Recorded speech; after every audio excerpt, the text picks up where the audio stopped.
Donc Artisans du Monde, c'est la première marque de commerce équitable en France qui a été créée en 1974. Il y a une première boutique qui est née à Paris à ce moment-là. Et puis le modèle a un peu essaimé, il y a d'autres boutiques qui se sont créées. Suite à ça, il y a une fédération Artisans du Monde qui s'est créée pour pouvoir vraiment coordonner l'action de toutes ces associations locales. Et 10 ans après la création de la première boutique en 1974, donc en 1984, il y a l'idée de créer une centrale d'achat, Solidarmonde, où on est aujourd'hui, pour pouvoir vraiment coordonner la sélection et l'importation des produits.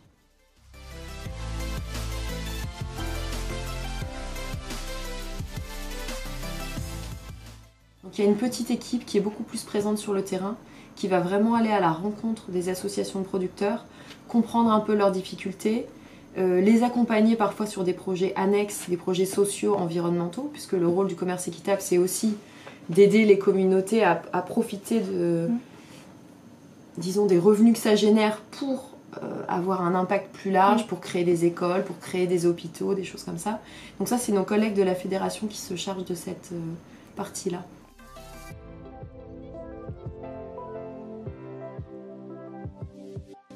Une autre chose qui est un petit peu difficile pour nous, c'est qu'il y a de plus en plus de produits de grosses entreprises qui ont un style artisanal. C'est la mode un peu du style artisanal. On en retrouve beaucoup et qui sont à des prix très bas parce qu'en réalité, c'est pas du pur artisanat fait en petite quantité à la main par des artisans, mais ça ressemble énormément. Donc là aussi, toute la difficulté, c'est de se différencier en disant bah, nous, c'est vraiment des pièces qui sont uniques, qui sont faites à la main par des artisans dans les pays. C'est pas fait en usine. Quand on voit les prix de vente de certains produits, de paniers, de choses comme ça, nous, on connaît nos prix d'achat. On voit dans certains magasins, le prix de vente est équivalent à notre prix d'achat du produit, avant de rajouter tous les frais de transport, les coûts fixes, enfin, les marges, etc. Donc, nous, ça nous interpelle. On se demande comment c'est possible, avec des prix de vente pareils, que l'artisan soit payé un prix juste pour le travail qu'il a fait.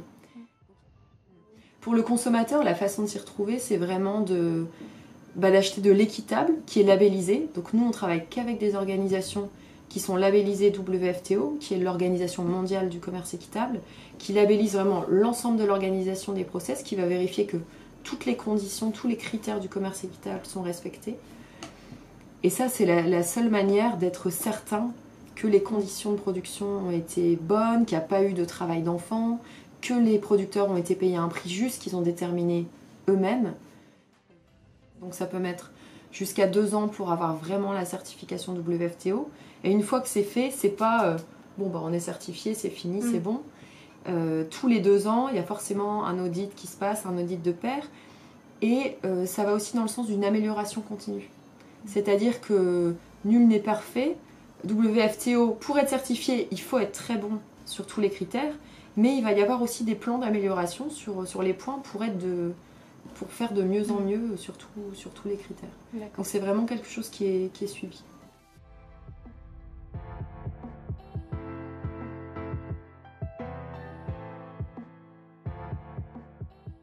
Le fait qu'il y ait un fond vraiment de vouloir connaître un peu mieux ce qu'il y a derrière le produit, d'être un peu plus sûr de ses achats et de savoir que ces achats ils vont dans le sens d'un monde un peu plus juste et plus équilibré, je pense que, j'espère que ça continuera.